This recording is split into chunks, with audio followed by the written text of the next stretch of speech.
Seja muito bem-vindo, vamos para a nossa aula de número 5. Hoje o professor está meio gripado aqui, então você vai me ver com essa voz rouca e sensual aqui. Não se acostume que infelizmente não vou poder continuar oferecendo isso nas próximas aulas. Adoraria poder. Põe seu fone de ouvido, deita na cama, escuta minha voz hoje antes de dormir.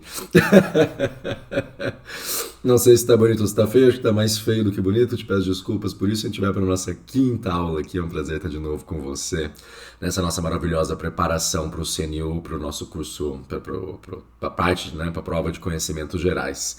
Como sempre, eu começo com uma provocação, uma pergunta, uma coisa que a gente vai responder na aula, mas eu já quero saber, você sabe responder isso aqui? Você está preparado para responder isso aqui? Você está preparado para lidar com esse tema quando cair na sua prova lá? Um exemplo de judicialização de políticas públicas. Está escrito lá no seu edital, está escrito literalmente isso, né? Judicialização de políticas públicas. Você consegue dar um exemplo disso? Você consegue me dizer que raios é isso? A gente vai falar um monte aqui, você vai cansar de ver exemplos de judicialização de políticas públicas, tá bom? Eu sou o professor Mioto, esse é o nosso curso de conhecimentos gerais para o CNU, você já conhece isso aqui também de cor e salteado, já sabe quem eu sou, a gente já pode passar as introduções a essa altura, então vamos lá. Aula 5, judicialização de políticas públicas. Cara, como sempre, 3 coisas que você precisa saber. Cara ou moça, né? Sejamos neutros aqui na nossa... 3 coisas que você precisa saber, que são importantíssimas esse conteúdo, assim, as coisas, essa parte teórica que eu te peço para pedir muita atenção. Primeiro, o que é judicialização de políticas públicas? Qual que é o conceito disso, né? O conceito é esse, é quando um grupo recorre ao judiciário pedindo uma intervenção ou uma decisão por causa de alguma coisa que o executivo ou o legislativo fez ou deixou de fazer. Então, eu vou te dar milhares de exemplos, mas põe isso no coração. É importante saber o conceito antes de saber o exemplo. É quando alguém, um grupo ou mesmo algum indivíduo, vai ao judiciário, por isso que é judicialização, para intervir em decisões ou omissões, pode ser tanto do executivo quanto do legislativo. Presta atenção, eu posso estar reclamando lá para o judiciário, por exemplo, eu posso ir, pode ser o juiz de primeira instância, pode ser o STF, pode haver exemplos assim de todo tipo aqui, mas você está reclamando basicamente que o executivo ou o legislativo, que são quem faz política pública, o judiciário que faz política pública, não. Por exemplo, política pública de saúde. Quem faz? Bom, o legislativo vai criar as leis. Quem criou o SUS foi o legislativo, né? Na Constituição, a gente já conversou sobre isso. Quem vai fazer uma legislação, por exemplo, se eu for mudar a estrutura da Polícia Militar no estado de São Paulo, vai ter que ter uma lei, vai ter que ser aprovada pela Assembleia Legislativa de São Paulo. Mas quem que vai executar? Vai ser o executivo, né? Quem que vai organizar o SUS? Quem que vai lá contratar o gestor, pagar o médico, comprar insumo? É o executivo. Quem é que vai pagar o salário do policial, comprar a viatura, dar arma pro cara? É o executivo também. Então quem faz política pública é ou o legislativo ou o executivo, certo? Mas o judiciário não. Mas as pessoas vão ao judiciário reclamar que o legislativo e o executivo não estão fazendo o que deveriam ou estão fazendo errado, tá bom? Vou te dar vários exemplos aqui. Saúde é muito central. A judicialização da saúde acho que é o principal exemplo, judicialização de políticas públicas, tá bom? Normalmente, por que as pessoas vão até o judiciário em casos envolvendo saúde? Cara, quase sempre não, muitas vezes é para fornecimento de medicamento. Muitas vezes o SUS não oferece um determinado medicamento.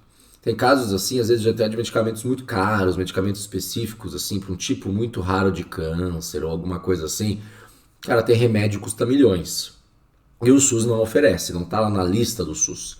E o cara processa, fala, pô, ou a Constituição prevê que todo mundo tem direito à saúde, ou o SUS me dá esse remédio, ou eu vou morrer.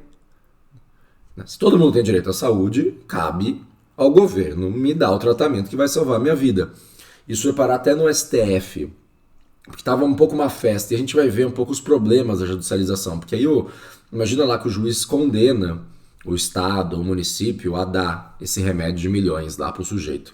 Às vezes é um remédio assim, eu já fiz até reportagem sobre isso uma vez, eu fui para os Estados Unidos e aí eles apresentaram vários medicamentos lá que eram coisas, aumenta a vida da pessoa que está com um tipo específico de câncer, por exemplo, a pessoa tem um tipo já de câncer de mama, já em fase meio terminal e tal, e aí esse remédio aumenta em 2 anos a vida da pessoa.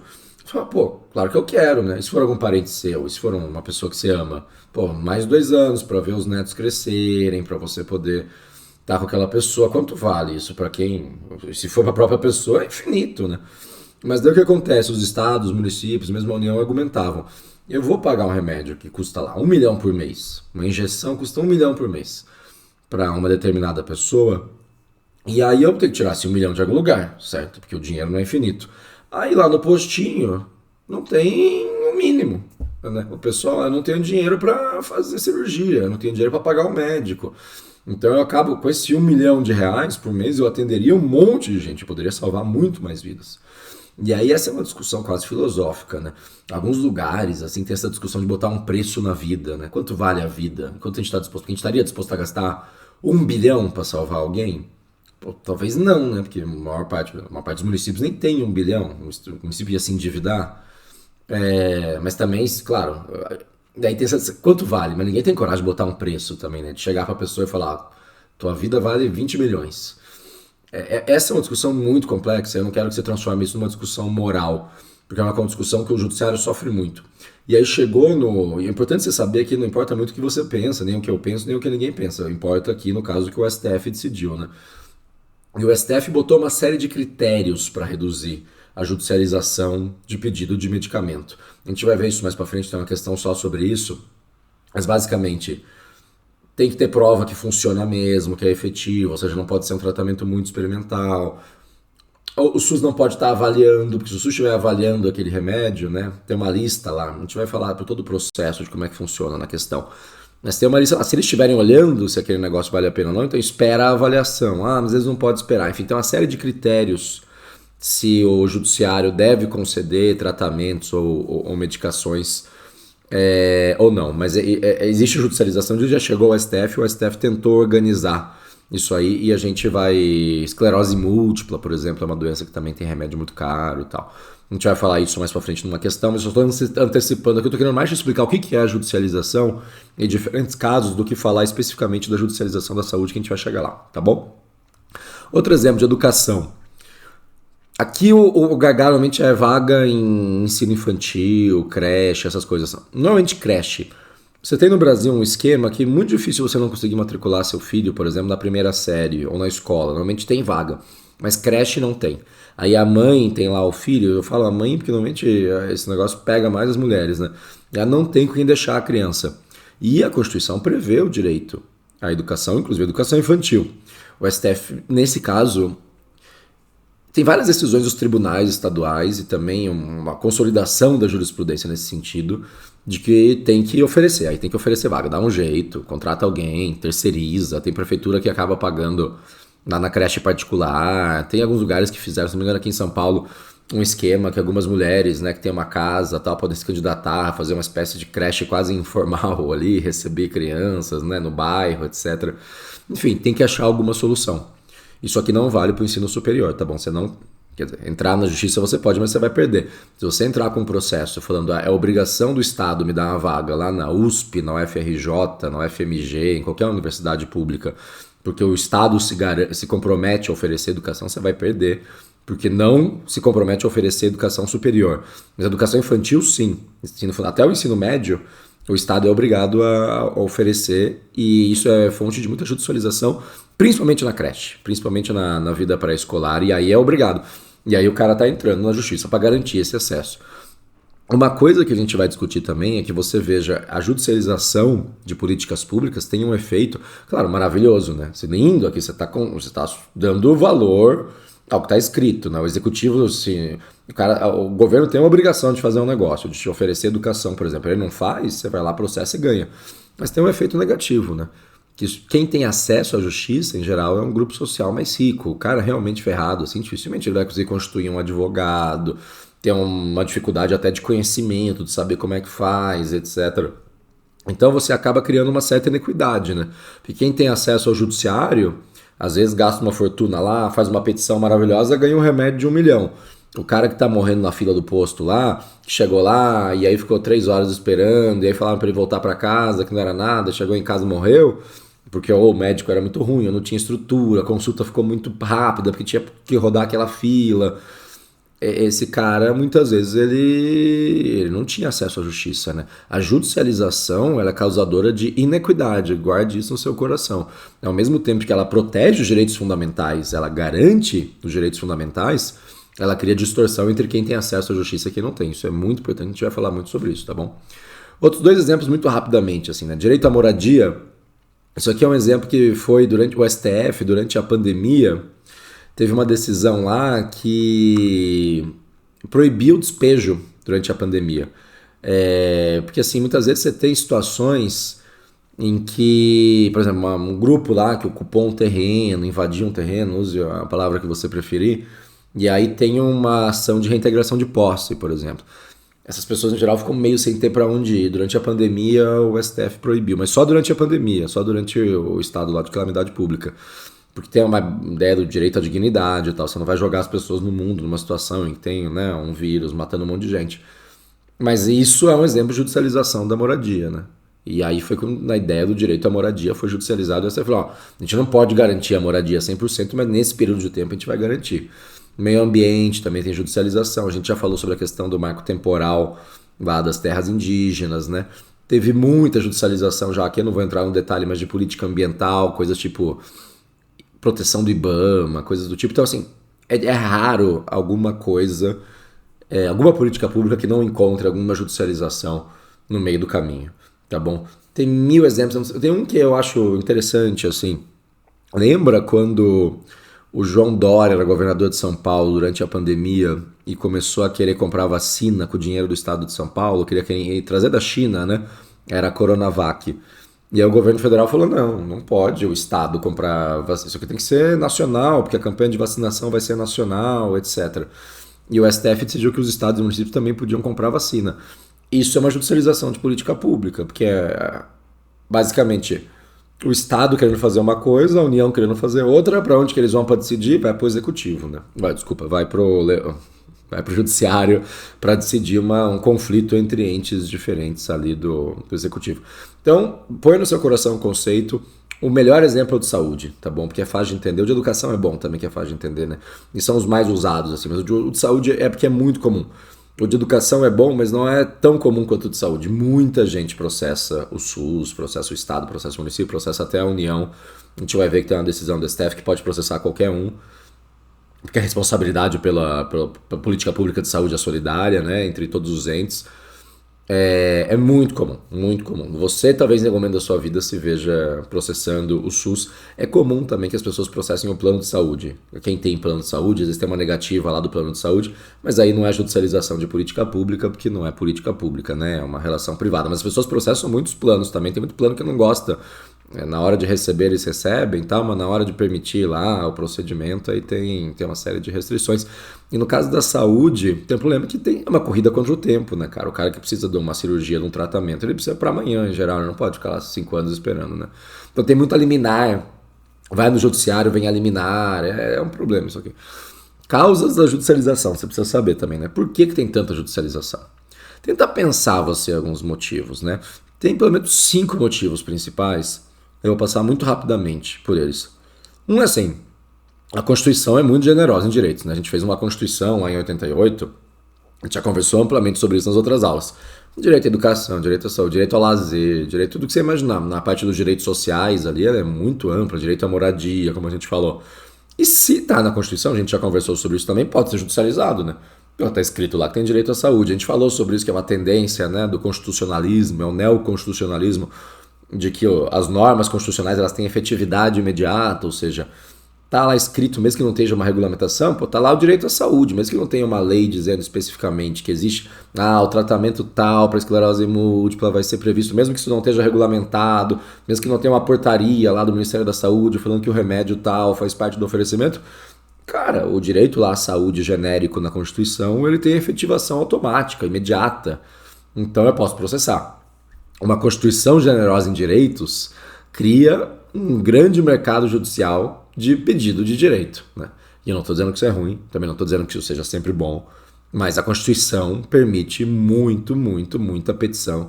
Deu muito emprego para muito advogado que é especialista em judicialização de políticas públicas, tá bom? Outro problema é que, assim, Você me perdoe o meu latim aqui, os serviços públicos são muito cagados nesse país, né?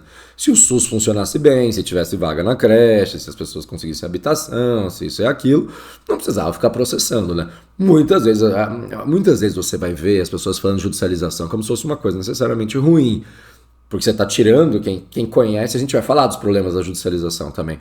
Porque assim, você está tirando do executivo, que é supostamente quem entende a política pública, para dar lá na mão do juiz, que não tem a visão macro do negócio. Quem é que o juiz entende de política de saúde, por exemplo? Entende nada, né? Mas se o Estado fizesse o serviço, certamente as pessoas reclamariam muito menos, né? O número imenso de processos é consequência de como é relaxada a prestação de serviços no Brasil e como também o legislativo muitas vezes é meio incompetente, né? Então, por exemplo, o paciente vai lá e solicita um exame para a Secretaria Municipal de Saúde lá da cidade dele. Pô, o cara fica meses esperando, né? Ou ele está reclamando, ou ele quer reclamar que não foi liberado o exame. Ele tenta falar lá com a ouvidoria, tem um canal administrativo, né? Se você estudou um pouco de direito constitucional, você sabe isso, né? O caminho do judiciário e o caminho administrativo. Você poderia resolver o problema falando lá com a secretaria, se a secretaria tivesse um canal de atendimento. Normalmente não tem. Os caras só fazem o que você quer se você processa. Então, assim, né? Um lugar muito comum de judicialização é o INSS. Você já tentou se aposentar, cara? É um inferno, às vezes levam. Eu nunca me aposentei, como você pode ver pela minha cutis, pelos meus 22 anos. Mas eu acho que eu tenho minhas dúvidas se a gente vai se aposentar algum dia. Mas se um dia a gente chegar lá, muitas vezes o INSS. Você já viu a história da fila do INSS? Tem milhões de pedidos e o INSS não dá vazão para aquilo. As pessoas vão lá e processam. Aí a culpa do cara que está processando é culpa do INSS que sentou em cima do pedido. O cara tem todo o direito lá, um checklist lá para aposentadoria, ele já cumpriu inteiro. E o INSS não responde. Aí o que faz?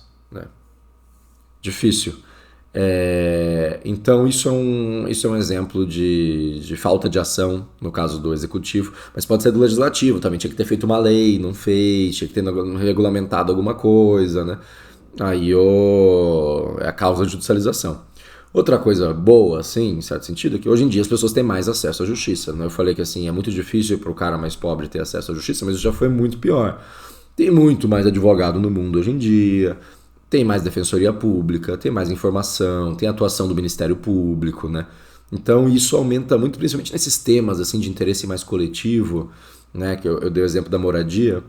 Isso é o Ministério Público por excelência, sabe? Claro que pode ter outras fontes de ação, mas é um tema de interesse do Ministério Público por excelência, tá bom? E, por último, aqui é uma coisa mais técnica, mas é importante que você saiba também, muitas dessas causas, a judicialização ela pode se dar na primeira instância. O cara que está processando a prefeitura, que quer um remédio lá e a prefeitura não fornece, ele vai na primeira instância, é um juiz lá, né, que acabou de chegar, sentou lá, o primeiro caso que aparece pode ser esse, muitas vezes é. Mas tem um outro caminho, que são as ADIs, né, que são as ações diretas de inconstitucionalidade, que é direto no STF, porque quem guarda a Constituição é o STF. E aí não é qualquer um que pode impetrar uma ADI. Eu e você não podemos, a não ser que você seja, sei lá, governador, alguma coisa assim, esteja aí estudando, porque né, não tá fácil para ninguém. Mas embora eu e você não possamos, muita gente pode. A Constituição de 88 foi muito generosa no rol de pessoas que podem impetrar ação direta de inconstitucionalidade.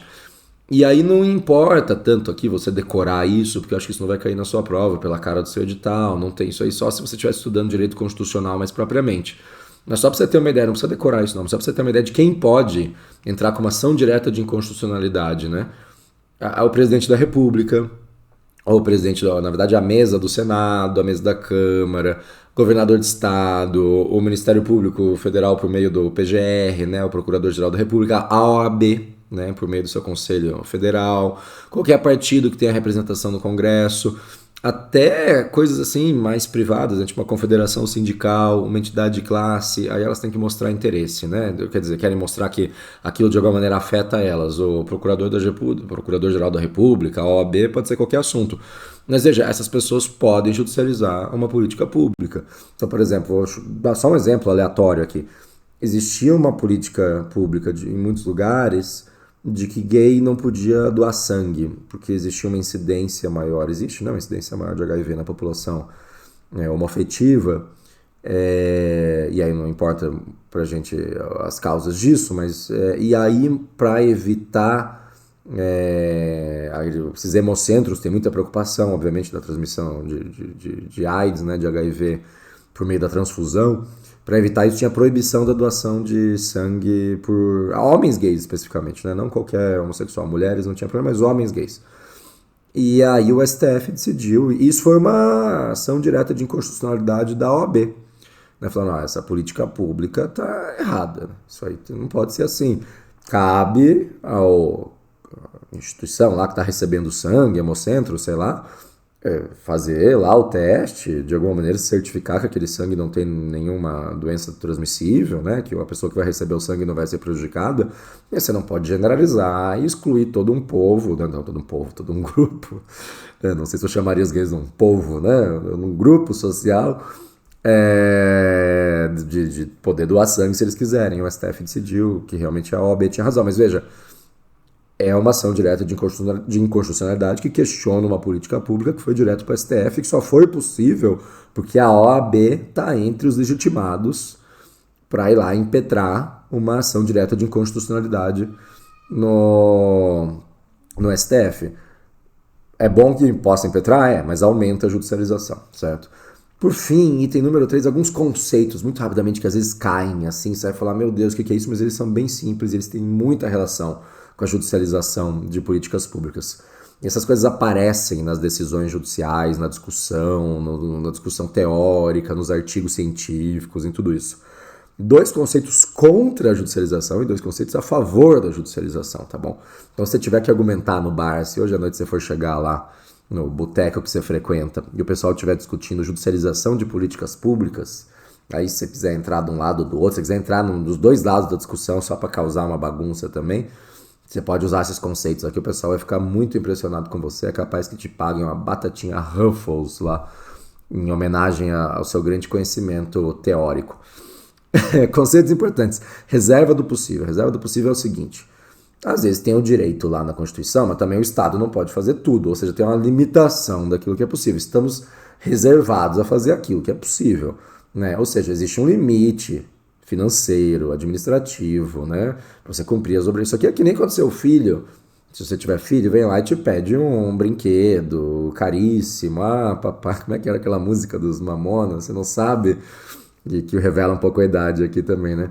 Você não sabe como parte o coração ver sua filhinha chorando querendo ter um avião, né? É terrível. Teu filho pede para você um jatinho e você adoraria dar um jatinho para ele. Eu não tenho dúvida que teu sonho era dar um jatinho pro teu filho brincar nos ares da nação. Mas você reserva do possível, meu filho. Infelizmente, papai ganha mal, ganha aqui, não posso te comprar um avião. Acho que a música também dizia da filha que queria ter um colar de diamantes, né? Pô, minha filha, né? Sua filha vai lá, sua filha vai casar. Você amaria dar um colar de diamantes Tiffany pra ela, que custa $100 mil, mas você não tem dinheiro, mal e mal, para levar ela para jantar no Habib's depois do casamento ali, uma coisa bem bonita, emocionante, inesquecível. Reserva do possível, a mesma coisa vale para o governo. O cara pediu um remédio lá, mas é caríssimo, a cidade não tem nem condições de pagar aquilo, tá fora da lista, não tem registro na Anvisa. Não é obrigatório o fornecimento, né? O custo é excessivo. Tem uma coisa que foi para a Justiça sobre Educação, que era o seguinte, pedindo que às vezes tem um problema de falta de professor. Então, assim, pedido judicial para contratação imediata de docentes, para o juiz condenar o Estado, por exemplo, a fazer um concurso imediatamente.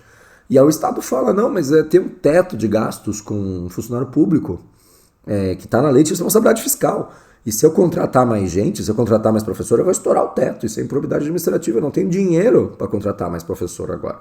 E aí o judiciário fala, não, é a reserva do possível, realmente, não tem dinheiro, paciência, vai ter que fazer com o professor que tem mesmo, vai ter que tirar. Então, claro que, né, tem muita ineficiência, se soubesse gerenciar bem, dinheiro tinha, mas é a reserva do possível, tá bom? Microjustiça é o seguinte, pensa que existem duas maneiras de resolver os problemas do mundo. Dá para resolver os problemas do mundo de maneira coletiva e de maneira individual, né? Como é que se resolve um problema de maneira... Então imagina que existe o cara mora num bairro lá e ele precisa ir trabalhar todo dia e ele leva 2 horas para chegar no trabalho. Como é que a gente pode resolver esse problema? Ou porque o ônibus lá demora muito, ele tem que chegar no trabalho cedo tal, e o ônibus demora para passar, muito devagar, quebra, não é confiável. Eu tenho duas possibilidades. Ou você resolve coletivamente, a gente vai melhorar o ônibus, vai ter mais ônibus, a gente vai construir uma linha de metrô. Porque, por exemplo, se o cara pegar um ônibus na zona leste de São Paulo para vir até o centro, às vezes ele levaria horas, talvez, mas se ele pegar lá no metrô, às vezes em meia hora ele está na região central de São Paulo. Como é que se resolve isso? Coletivamente, uma política pública de transporte. Ou você pode resolver individualmente. O cara vai lá e compra uma moto. Compra uma moto, ele vai chegar, talvez rápido, se ele souber dirigir com direção ofensiva, se ele tiver feito o curso de direção agressiva, ou ele não vai chegar nunca, ou ele vai chegar muito rápido. Isso é uma solução individual, né? Se você tiver cacife para isso, comprar um helicóptero é uma solução individual, certo? Então, a judicialização da política pública resolve o problema individualmente, ela não resolve a política, normalmente ela não resolve o coletivo. Se eu falo lá, pago o remédio para esse cara, eu estou resolvendo o problema daquele cara, isso é microjustiça, né? Você está atuando de uma forma individualizada, pontual. E as pessoas criticam muito isso, que a justiça deveria começar a se preocupar mais com as consequências coletivas das suas decisões, né?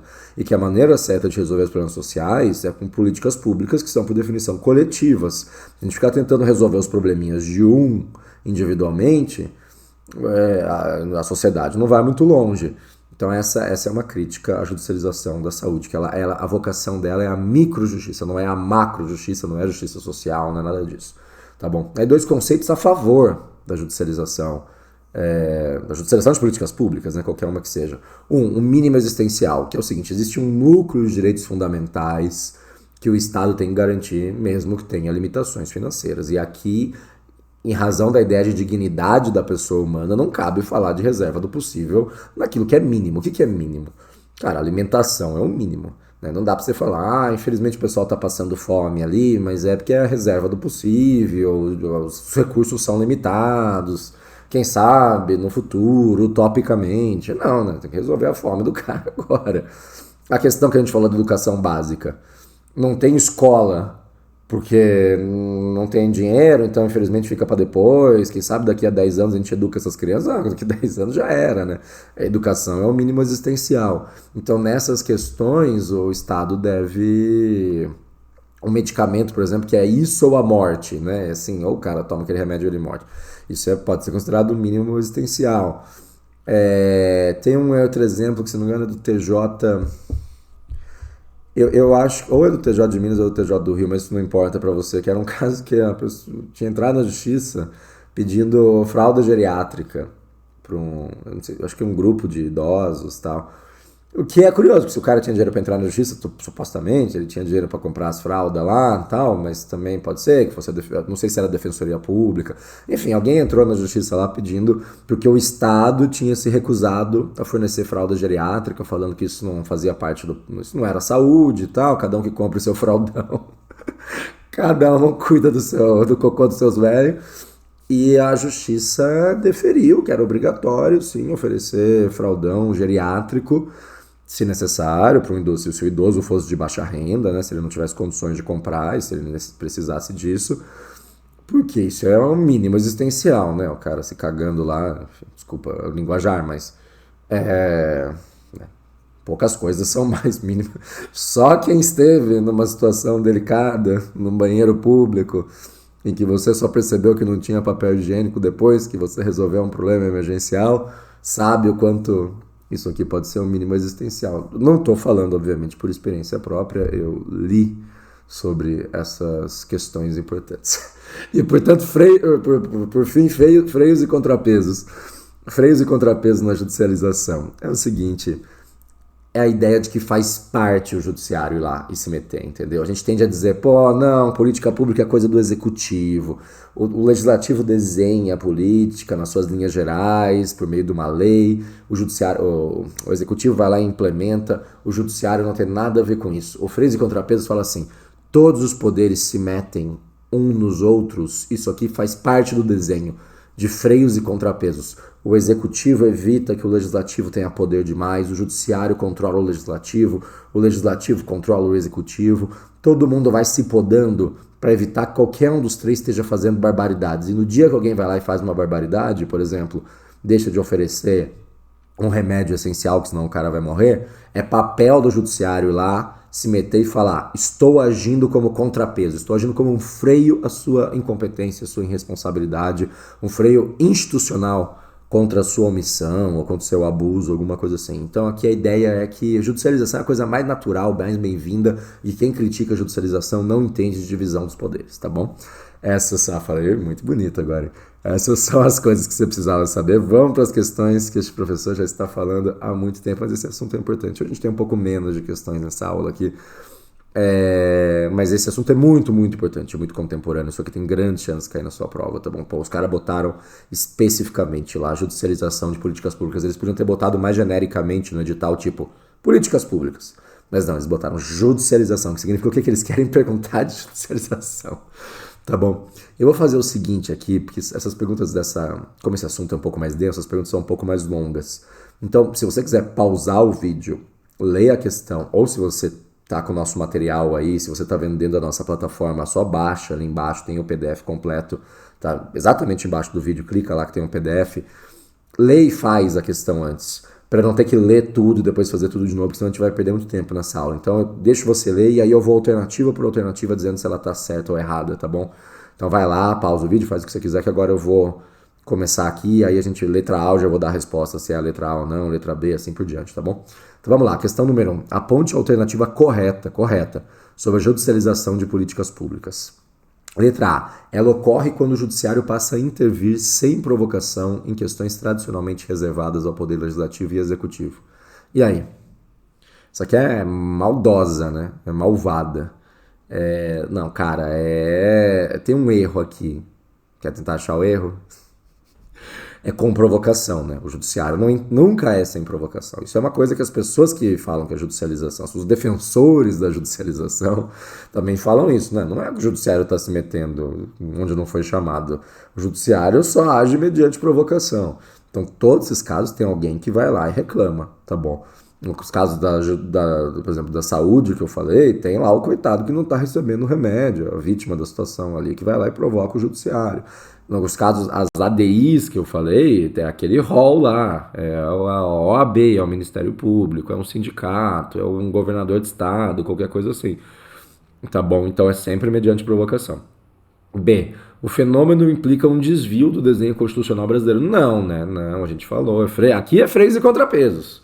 Foi desenhado para ser freios e contrapesos, quer dizer, a Constituição prevê a atuação do judiciário na proteção dos direitos fundamentais.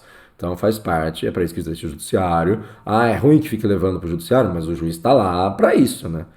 As pessoas reclamam muito, tudo vai para a justiça, mas a ideia ninguém, não acho que o mundo ideal, se existe um país onde não precisa ter juiz porque nada é judicializado, tem alguma coisa estranha e errada nesse país, tá bom? Tem alguém exercendo provavelmente o poder de uma maneira amplamente abusiva, porque as pessoas estão com medo de ir até o judiciário, ou simplesmente não existe um judiciário para elas irem lá e defenderem as suas, seus direitos, ou o que é que seja, suas garantias. Não é um desvio, o desenho é feito para isso. Pode ser que seja excessivo, mas não necessariamente a judicialização, na verdade, não é um desvio do desenho constitucional. O judiciário está lá justamente para ser provocado e para dizer para o executivo, para o legislativo. As pessoas falam do STF, que o STF tem a corte que tem o direito de errar por último, né? Então pode ser que em um determinado caso o executivo tivesse certo e o judiciário foi lá, se meteu, o STF, por exemplo, foi lá, se meteu e se meteu errado, estragou o negócio que o executivo estava fazendo certo, mas é desenhado dessa maneira, quem erra por último nesse caso é o STF, tá bom? C. A judicialização implica barreiras à efetivação dos direitos fundamentais. Aqui também é mesmo espírito, né, cara? Tá errado isso aqui. Na verdade, ela permite a efetivação dos direitos fundamentais, muitas vezes, né? Então, sei lá, o cara lá que tem, mesmo exemplo, a doença, e aí ele não tem o remédio, o juizão dá o remédio para ele. Pô, isso é efetivação dos direitos fundamentais, né?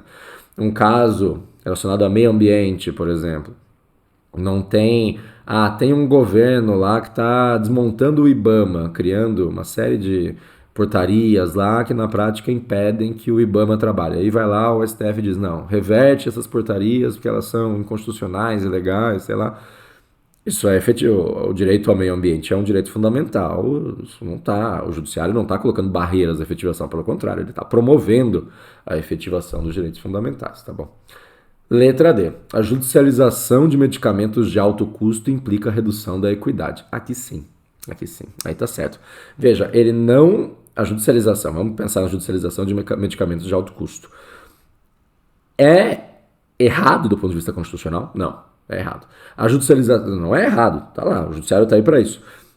A judicialização desses medicamentos pode ser uma maneira de efetivar os direitos fundamentais, sim, sim, do ponto de vista do cara que está pedindo, mas agora, ele implica a redução da equidade, ou seja, ele torna o sistema mais injusto, mais desigual, é aquilo que a gente falou. E aqui tem uma outra teoria, por incrível que pareça, eles falam assim, tem economistas que se referem assim, se você procurar assim no Google Scholar, que é aquele... É um negócio do Google só de artigos acadêmicos. Chama teoria do cobertor curto, tá bom? É o seguinte, que é a teoria do cobertor curto.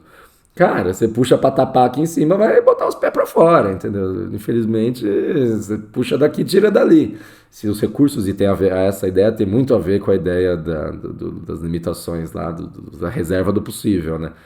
Cobertor curto é isso. Se a gente vai gastar 10 milhões por ano para comprar um remédio de altíssimo custo para determinado paciente,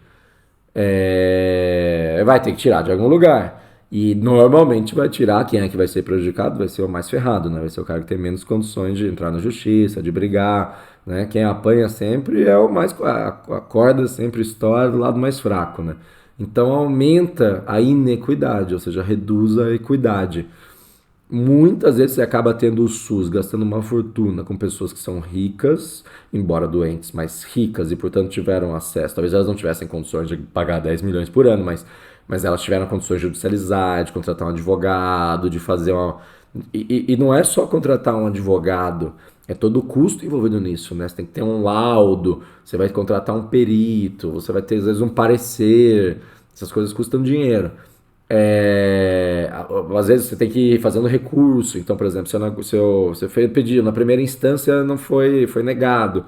Cara, recorrer para a segunda instância tem um custo. Recorrer para um STF da vida tem mais custo ainda.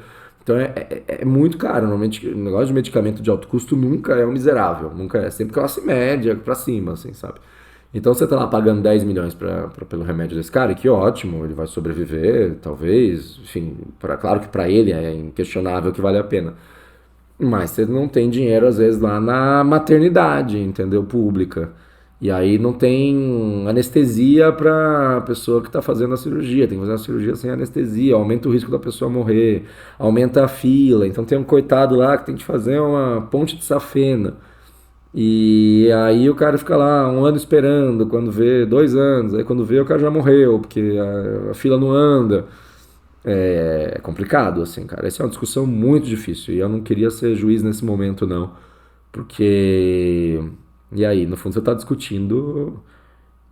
Às vezes é fácil você dar a sentença lá e falar, salvei a vida dessa pessoa, porque você não está enxergando as outras que você está indiretamente matando, né? Mas no fundo é a discussão. Quase, sim, quem que você vai... É horrível falar isso, mas a discussão no final das contas é quase quem você vai mandar pra morte, né? Quando você tem recursos limitados na saúde. Daria para melhorar de outras formas? Daria, né? A gente sabe que tem 1000 problemas de gestão no Brasil e tal. Mas também o juiz não pode resolver todo o resto do mundo, né? O juiz vai dar uma sentença, acaba com a corrupção, que sobra dinheiro. Não é assim que funciona, ele tem que resolver naquele caso, né? E quando chegar a conta lá para a Secretaria da Saúde, a Secretaria da Saúde vai ter que pagar com o dinheiro dela. Então é muito difícil, mas aumenta a desigualdade, reduz a equidade, tá bom? Isso aqui é a maior crítica à judicialização da saúde, é essa. Letra E. O judiciário, por contar com maior conhecimento técnico especializado, tende a compreender melhor os efeitos das políticas públicas complexas do que o executivo. Isso aqui é o oposto, cara, é o oposto. Então, por exemplo, imagina lá que tem um problema de falta de leito numa UTI lá e o juiz manda contratar leito de UTI. Ou seja, manda botar os caras num hospital particular, alguma coisa. Mas o juiz não entende muito de saúde, o juiz não é médico, o juiz não entende de política pública de saúde e tal. Quais são os critérios de urgência, né? Qual que é a capacidade orçamentária? Isso que a gente falou, da onde que vai tirar o dinheiro? Em tese, o executivo tem mais condições gerenciais de saber o que é prioridade, o que é o protocolo clínico, o que precisa de fato, né? Se você conversar com um médico, muitas vezes você vai ver que os pacientes chegam na consulta pedindo coisas que não fazem sentido. Porque ele viu lá no TikTok que se receitar magnésio para ele, todos os problemas dele estão resolvidos, alguma coisa assim. E aí o médico, ou a Secretaria de Saúde, ou o protocolo, porque existe um protocolo, vai falar, não, isso aqui não se oferece, isso aqui não é o protocolo para esse tipo de doença. Esse cara pode ir no judiciário e o juiz não tem condições de saber, porque o juiz não conhece. Claro, ele pode se informar, ele pode pedir ajuda de quem saiba, mas, em geral, o judiciário tem muito menos noção da floresta. O judiciário vê a árvore, mas não vê a floresta. Em tese, quem está vendo a floresta é o executivo. E aí, toda vez que você tira poder do cara que está vendo a floresta e dá poder para o cara que está vendo a árvore, você faz microjustiça, que foi o que a gente falou lá, né? Então, assim, imagina lá que tem uma... Outro exemplo que eu dei lá da creche, né? Às vezes tem uma fila. Até tem vaga, mas tem que esperar 6 meses. Aí as mães sabem disso, vão lá, se planejam, tal. Então, antes de a criança nasce, a primeira coisa que ela faz é o bebê nem abriu o olho direito. Não, eu quero escrever meu filho na creche e tal. Pô, entra na fila, pô, já entrei, tá pronto, tá na fila. E aí alguém vai lá e processa. Aí você começa a furar a fila. Isso é ruim para a política pública, porque as pessoas param de acreditar na fila, né? Mas do ponto de vista do juiz, ele está resolvendo o problema daquela pessoa que pediu. Tem uma coisa que nem é tanto política pública, mas eu sei que a concurseiro vai entender o absurdo que isso é. Às vezes tem questões muito ruins em concurso, questões que deviam ser anuladas e a banca não anula, né? E aí tudo bem, ficou lá a questão errada lá e todo mundo tá na... Muitas vezes são questões assim que todo mundo errou, porque a questão era tão... A alternativa que eles disseram que era certa é tão evidentemente errada, no primeiro CNU aconteceu isso. É tão absurda a alternativa que a banca deu como correta, que todo mundo errou, assim, você vai ver o número de acertos lá, é 5%. O cara que chutou, entendeu? Porque menos do que chutou, porque se todo mundo tivesse chutado, dava 20%, certo? São 5 questões, são 5 alternativas, se todo mundo chutar meio aleatoriamente, então, sim, nem para chutar aquela alternativa servia e ela era correta. Aí é um absurdo, né? Mas em tese, todo mundo errou, quase todo mundo errou. Aí vai lá um cara na justiça e pede anulação daquela questão. Só que o judiciário, normalmente, os juízes não podem anular com efeito erga omnes, ou seja, para todo mundo, porque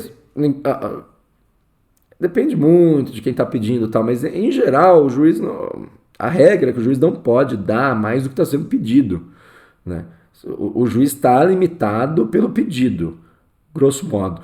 Então o cara pede anulação para ele, eu fui injustiçado porque eu errei essa questão, eu queria que ela fosse anulada. O juiz vai lá e anula a questão para ele, e aquele cara ganha um ponto. Mas e todo mundo que a questão não foi anulada? Quer dizer, esse cara ganhou um ponto de graça. É absurdo.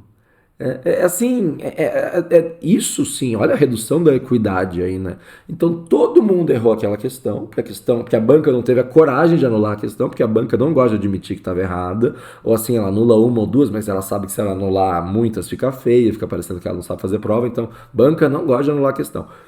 Aí eles não anulam. E aí fica anulado só para aquele cara, só aquele cara ganha o ponto. Que filho da puta! Que filho da puta! E às vezes ele é aprovado por causa desse ponto em detrimento do outro. É um absurdo completo. Isso é a judicialização do concurso, entendeu? Quem que consegue enxergar o concurso como um todo? É o cara que está organizando o concurso, o órgão, a banca e tal. O juizão só está vendo o problema daquele cara e fala, não, realmente esse cara aqui foi injustiçado, essa questão aqui. E também o juiz entende da questão, né? Se for uma questão de direito, se for uma matéria de direito, ainda vai lá, talvez, quem sabe, tem uns juízes aí que nem isso, mas às vezes é uma questão lá de, sei lá, contabilidade. E que o juiz entende dessa desgraça, né? Então, né? É isso aí. É tudo isso para dizer, o juiz não tem o conhecimento técnico especializado, o judiciário não tem o conhecimento. Claro, pode tentar ter, mas como regra não tem. Tá bom? Esta foi nossa questão de número 1, portanto era a letra D. Se você curtiu essa aula até aqui e quer continuar estudando comigo, eu te convido para conhecer o nosso curso completo para o CNU 2025 na área de conhecimentos gerais, para o item de conhecimentos gerais do seu edital, que representa uma parte muito importante da sua prova e que você tem todas as condições de gabaritar. Além de outras questões inéditas dessa própria aula, a gente fez uma aqui só, mas tem várias outras. Lá no nosso curso completo você também vai ter uma preparação total de conhecimentos gerais para o CNU, para todos os itens do edital. A gente tem aula teórica em vídeo, a gente tem prática, a gente vai fazer muitas dezenas, centenas de questões. A gente tem uns PDFs para você lá fazer o download, fazer as questões sozinho, estudar sozinho, fazer suas anotações. A gente tem simulado, a gente tem plano de estudos, enfim, você pode tirar as dúvidas direto comigo também. Qualquer questão que você tiver, deixa lá, manda por escrito, a gente responde em detalhes. A gente tem tudo para sua preparação completa lá, tá no link na descrição. Seria muito legal você conhecer. Quanto antes você começar, é melhor. Eu fui aprovado no primeiro CNU para auditor fiscal do trabalho, eu gabaritei a parte de conhecimentos gerais, eu tenho total convicção que você tem total capacidade de fazer a mesma coisa, tá bom? E isso aí vai mudar completamente sua situação na prova. Se você gabaritar conhecimentos gerais, meu amigo, você tá com o pé dentro, entendeu? Claro, você tem que se dedicar a fazer as questões específicas também, nada é garantido, mas poxa, isso aqui te dá uma like, é como se você saísse assim, 30 metros na frente numa corrida de 100 metros livres, entendeu? 40 metros, sei lá. O link está na descrição. Se você preferir, você pode entrar no nosso site, também tá lá, é professormioto.com.br. Você compra direto lá na plataforma do Hotmart, é muito tranquilo, a gente está com um preço muito bom, que é realmente para atrair, para fazer você não ter dúvida, é um preço promocional assim para não perder tempo e começar logo. Concurso é tempo, entendeu? Cada dia que você perde no concurso é um dia que você podia estar mais próximo do seu cargo, de mudar de vida. Eu estou sempre à sua disposição, olha com carinho lá o nosso produto, a gente vai gabaritar junto esse negócio, você vai mudar de vida, tá bom? Um abraço!